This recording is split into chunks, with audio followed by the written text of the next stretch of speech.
I got a job at Toys R Us because I wanted to get discounts on the WWE action figures. I would force my dad to take me to local shows. I was just a huge fan. I'm still a huge fan. I'll always be such a huge fan. Well, I'm here with WWE superstar and Australia's own Indi Hartwell. Thank you very much for joining us on the West Australian newspaper's WWE Path to Perth. Thank you guys for having me. I appreciate talking to some Aussies. And you're very Australian at the moment. You got the Matildas gear on, so it's very clear straight away that you're a very, very proud Aussie over there in America.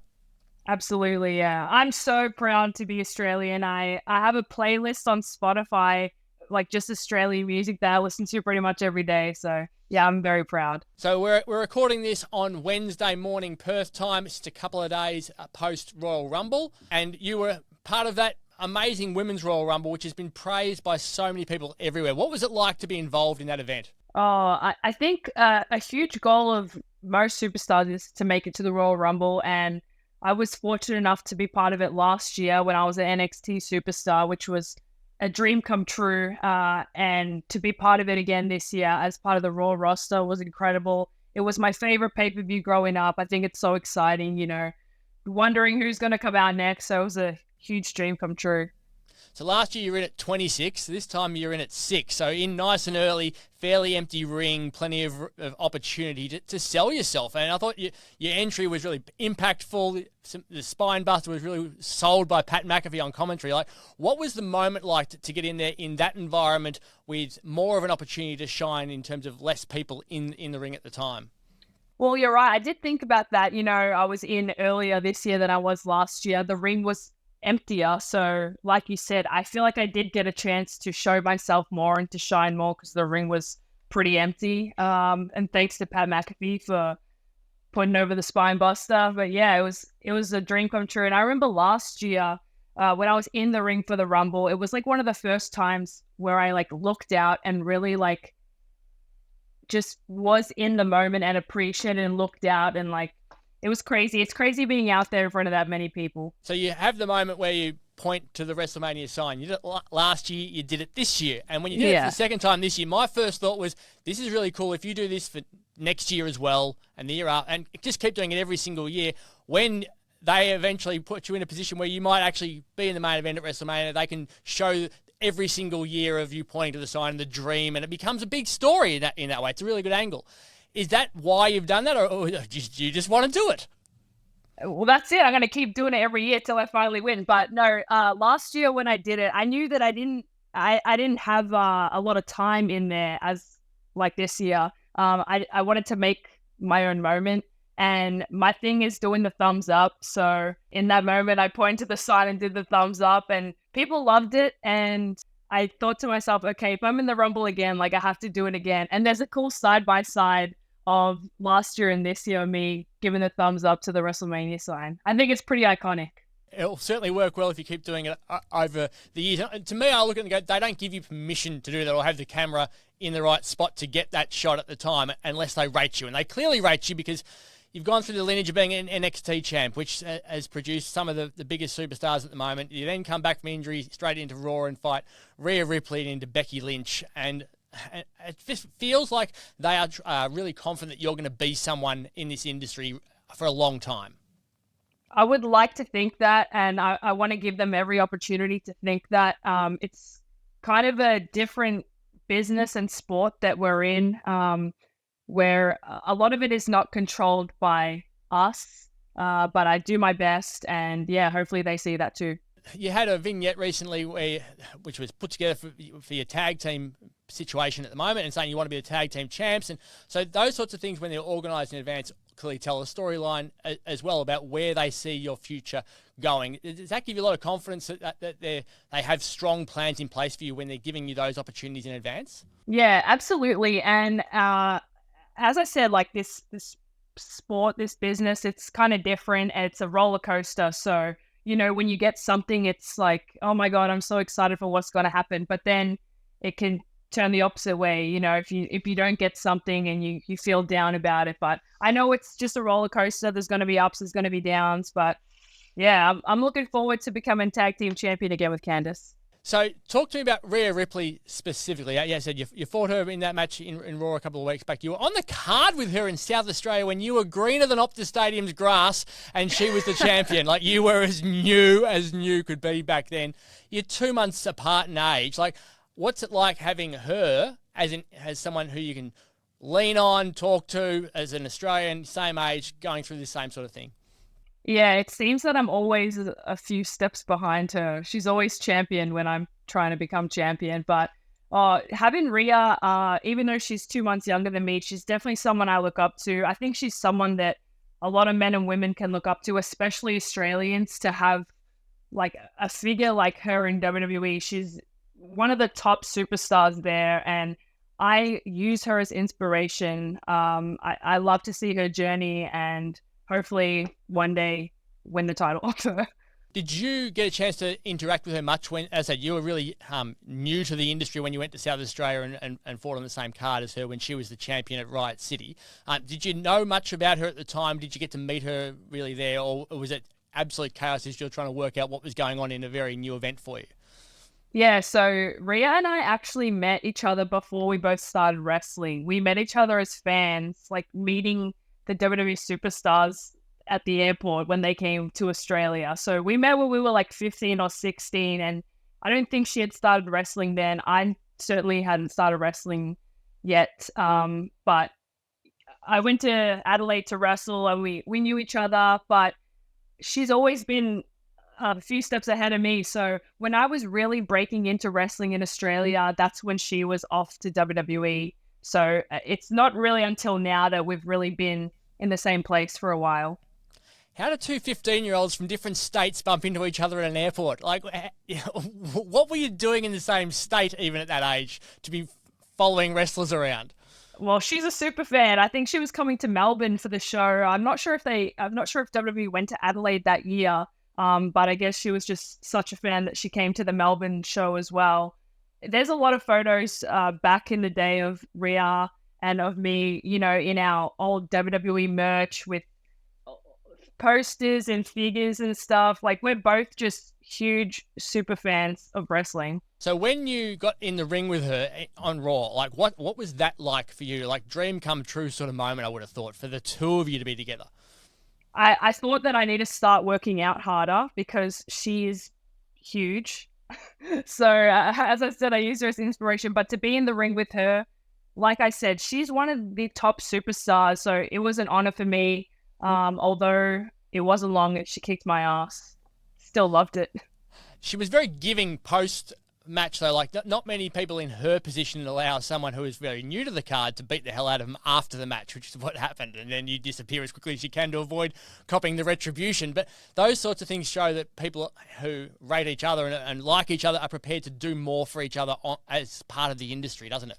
For sure. And Rhea is one of the most selfless women that I've come across. She's very giving. She's kind. She's genuine. Like, she's not like what you see on TV. The real Rhea, she's actually really nice.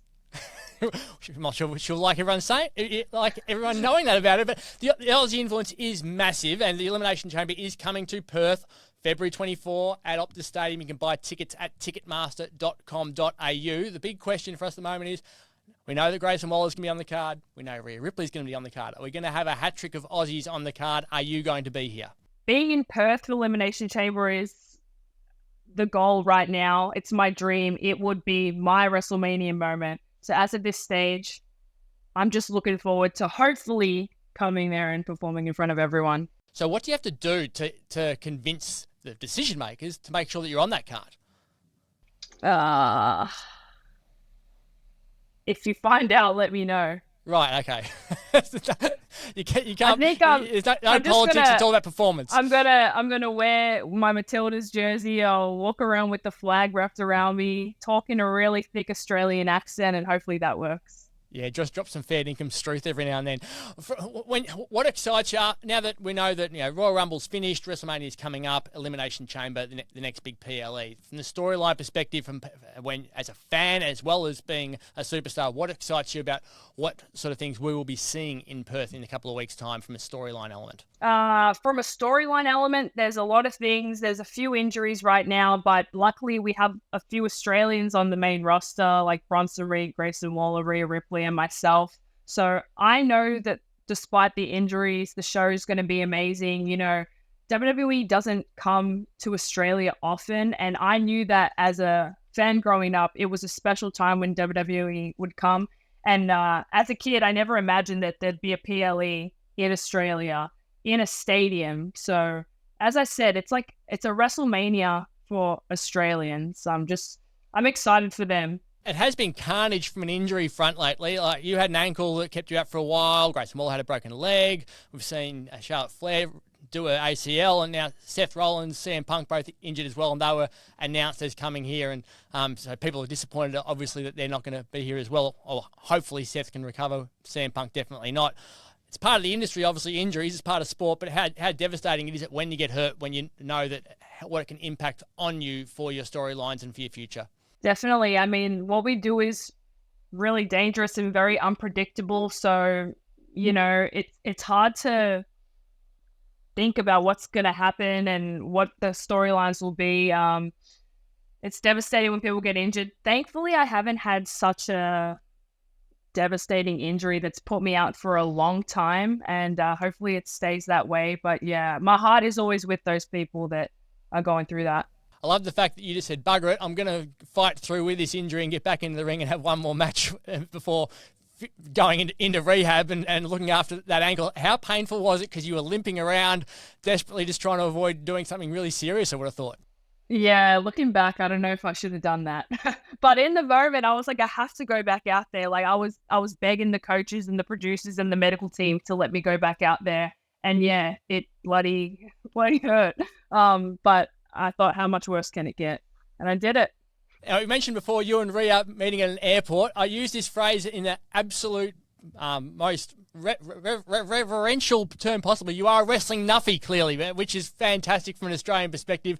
You had all your DVDs. You went to WrestleMania in 2017 flying over there. Like, there is so much about this industry that you've grown up with and loved from the start. Take me through your wrestling fan journey.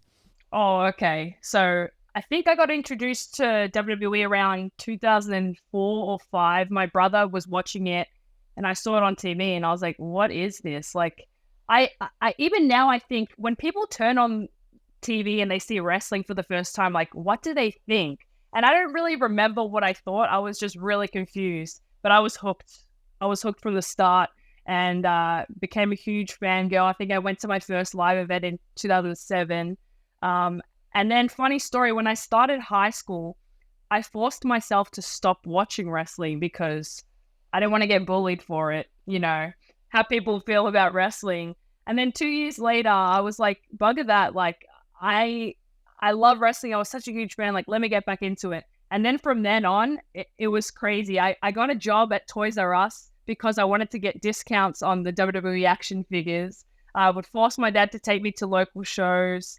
And yeah, then eventually I started wrestling. So I was just a huge fan. I'm still a huge fan. I'll always be such a huge fan. So you've got the Matildas gear on. You played soccer as a kid, am I right?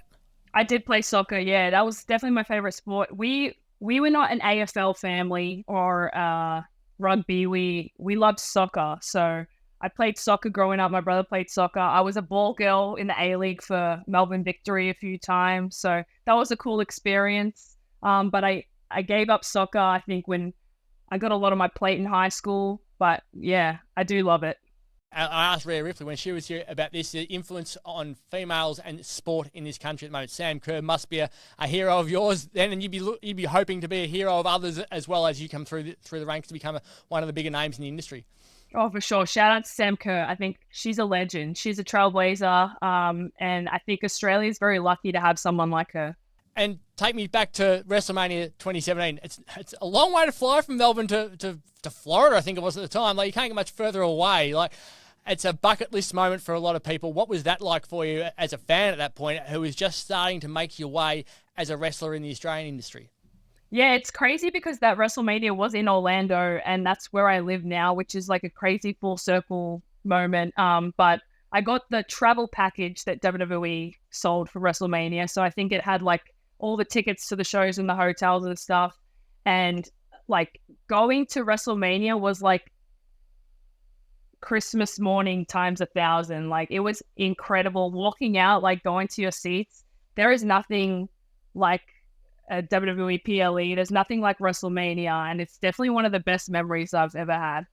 Such a bold move for you to move overseas. Like, it's not a guaranteed industry where you know what's going to happen. And from a storyline perspective, success, will the crowd be into you? Like, how big a call was it for you to say, I'm going to go all in on this and have a crack at it?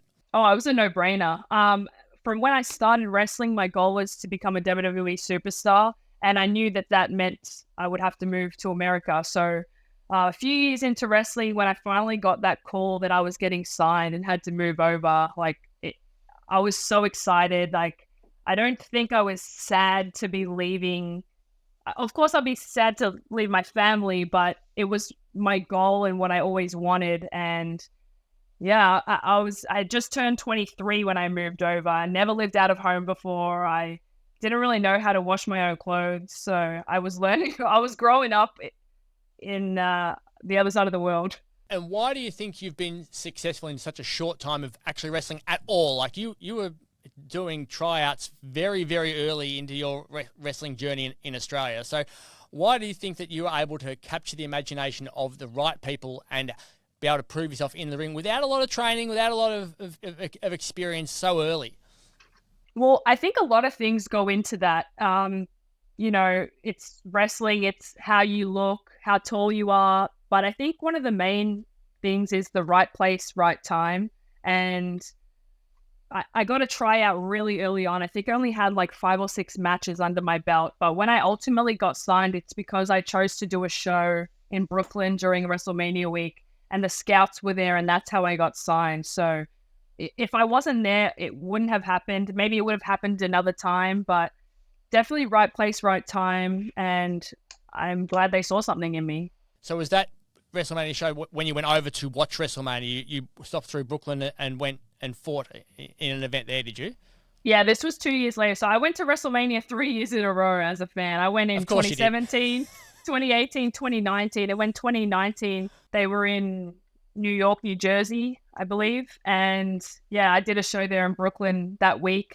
And William Regal was there and one of the scouts, and they emailed me after my match and they said they wanted to sign me. And before that, I had gone back and forth with them a lot since my tryout, and every time they responded to me, it was no. But I knew that one day the no would turn into a yes, and finally it did. So everything worked out. Why do you think so many Australians are getting their opportunity at the moment? There's a lot on the cards, a lot coming through. There's been many in the past as well. What do you think it is about the Australian industry that works? Oh, I think there's something in the water in Australia. I mean, look at all of us. We're all huge, right? But I think we can't really talk about the current scene without talking about the Australians who came through WWE before, the ones who like set the tone. Because growing up, I didn't have any WWE role models that were Australian. We had people like Emma come through, TM61, Buddy Murphy, and they kind of showed that it was possible for Australians to make it in WWE. The Iconics as well, who were huge inspirations to me. So I'm glad to, hopefully be an inspiration to other Australians to show them like, you can do it. I talked to you before about your passion for the industry. I reckon that showed out during your NXT time with Dexter, and it was the wedding angle, and that could go one of two ways. I reckon it could have been an absolute disaster. It could have been amazingly successful, and not a lot in between with how crowds can react to it. And you turned it into something genuinely special that everybody loved. Like, how important was it for you to have that background of knowing the importance of storytelling and loving the industry and knowing the out-of-ring stuff to be able to turn it into what it became? First of all, I want to say I'm super fortunate to be able to, be in that storyline with Dexter. And we told that story over a few years, and a lot of people win championships in wrestling like I have here, but not everyone gets to have a WWE wedding. So I definitely don't take that for granted. Getting married on TV has been my favorite memory and probably my biggest accomplishment, because I'm so proud of the story we told over those few years. And like you said, a lot of wrestling is not about the in-ring stuff. It's about the stories that you tell, even on the outside. So I'm super grateful and super proud. It's something that I'm always going to look back on. So it feels like now you've got to come up with another story angle to further your career now that you're into Raw. Like, what are you hoping for this year specifically? As I said, that vignette came through of talking about wanting to be the tag team champions this year. Is that your focus? Do you think that's going to be what you're going to be pushing for this year from a storyline angle? I think I need to find a husband now, another husband on Raw to marry. No, but my goal is obviously everyone's goal is to become the champion, and I would love to become Women's World Champion. Right now, I'm very much focused on the tag titles, reuniting with Candice. We want to be the tag champions up on the main roster. So that's what we're looking at. And obviously to wrestle in Perth is what I'm looking forward to as well. That would be huge. Tell me, how much work do you have to do outside of the ring? Performance center stuff, training during the week, working on your craft. How much time is put into that when you're traveling so much and trying to get to and from shows, recover, all that sort of stuff? For someone like yourself trying to push through the ranks, how often are you training with people and getting yourself into not necessarily the physical condition with lifting weights and stuff, but just the technical side of things and the vignettes and all those sorts of things? Yeah, well, thankfully, being on the main roster now, I have the opportunity to kind of make my own schedule when it comes to training. Back in NXT, you pretty much are at the Performance Center every day training, doing ring, gym, promo class, and TV, live events. So it's a crazy schedule there. Now that I'm traveling, even though I'm traveling for a few days, I'm able to go to the Performance Center whenever I want, which is a huge luxury. I live 20 minutes away from the best training facility in the world. So I definitely don't take that for granted. And I still go back and train with my NXT friends. Feels like that the Elimination Chamber is going to have a very heavy female influence. Obviously, Rhea Ripley being the champ coming out here as the headline act. How proud are you of the depth that there is within the female ranks at WWE at the moment? Oh, it's amazing. Like, I don't know how many girls we have, but I know that right now, I think we've had the most women that we've ever had, which is incredible. There's a lot of talent down in NXT. There's a lot of talent that haven't even made it to TV yet. So people don't even know what's coming. We have a huge women's roster on Raw. They have an amazing women's roster on SmackDown. So I'm proud to be a part of it. And the fact that I get to call, girls that I grew up watching, they're my colleagues now. So it's kind of crazy. And it is day one of school in Australia today. Stinking hot day in Perth, not so much in Melbourne where you're from, but there's plenty of, I'm sure, girls are rocking up to year 7 of first day of school and high school, as you mentioned. We're hoping that to not get bullied or to not have to give up their dreams or anything like that. What's your message to all these kids out there who love their wrestling and might be a little bit concerned they're going to cop it at school? You'd want them to keep following it, wouldn't you? Please don't stop watching wrestling just because you think it's lame and you're going to get bullied. If you stop watching wrestling, you'll miss me winning a championship on Raw. Absolutely. We need to see an Australian doing that. Well, it is the WWE Elimination Chamber, Feb 24 at Optus Stadium. Ticketmaster.com.au you can go to get your tickets. Hopefully you will be on the card. You can read all of your wrestling news in the build-up to this in the West Australian newspaper and at thewest.com.au. Indi Hartwell, thank you so much for joining us. Thank you, guys. Appreciate it.